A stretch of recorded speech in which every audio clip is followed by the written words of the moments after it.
Gas সিলিন্ডারের ভেতর থেকে বেরিয়ে এলো প্রায় 10 লিটার জল।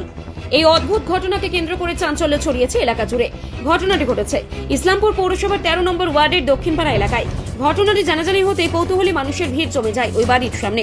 স্থানীয় সূত্রে জানা গিয়েছে ইসলামপুর পৌরসভার 13 নম্বর ওয়ার্ডের দক্ষিণপাড়ার বাসিন্দা শিখা ভট্টাচার্য প্রায় 5 থেকে 6 দিন আগে একটি ইন্ডিয়ান গ্যাস ডিলারের কাছ থেকে নতুন গ্যাস সিলিন্ডার বাড়িতে নিয়ে আসেন। কয়েকদিন গ্যাস দিয়ে রান্না করার পর হঠাৎ করে সিলিন্ডার থেকে গ্যাস জ্বলা বন্ধ হয়ে যায়। এরপর তিনি গ্যাস সিলিন্ডারের ডেলিভারির এক কর্মীকে বাড়িতে ডেকে আনেন।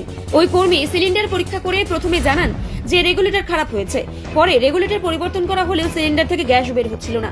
তখন সন্দেহ হয়, সিলিন্ডারটি ঝাঁকিয়ে দেখা হয়, তাতেই মনে হয় সিলিন্ডারের ভেতরে জল রয়েছে। পরে সিলিন্ডারের ভেতরে ওয়াশার খুলে সেটিকে উল্টো করে একটি বালতির মধ্যে দাঁড় করানো হলে সিলিন্ডারের ভেতর থেকে প্রায় 10 লিটার জল বেরিয়ে আসে।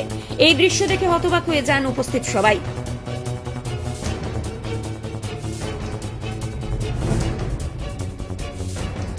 হয়েছে কি? আরে প্রথম আমার পাইপটা খারাপ হয়ে গেছিলো দেখে আমি কয়েকদিন ব্যবহার করিনি। তারপরে নতুন পাইপ যে ছেলেটা গ্যাস দেয়, হ্যাঁ বুলেট নাম, হ্যাঁ ওই এসে আমাকে পাইপটা লাগিয়ে দিয়ে গেল। হ্যাঁ দেওয়ার পরে মানে মোটামুটি ধরুন এক সপ্তাহখানেক আমি গ্যাসটা জ্বালিয়েছি। জ্বালানোর পরে হঠাৎ পরশুদিন রাত্রিতে আমি ভাবছি একটু আলু ভাজা করব বলে গ্যাসটা জ্বালাতে গিয়ে দেখি গ্যাস আর জ্বলছে না। তা আমি ভাবলাম যে কি জানি, ওরা এর আগে বলছিল ওই ছেলেটা যে রেগুলেটর খারাপ হয়েছে, এখন আর রেগুলেটরটা আপনাকে নতুন লাগাতে হবে।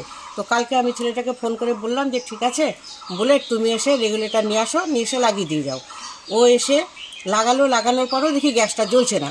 তখন আমি ছেলেটাকে বললাম যে একটু গ্যাস সিলিন্ডারটা একটু উল্টে দেখো তো। দেখানোর পরে দেখছি যে পুরোটাই জল ভেতরে।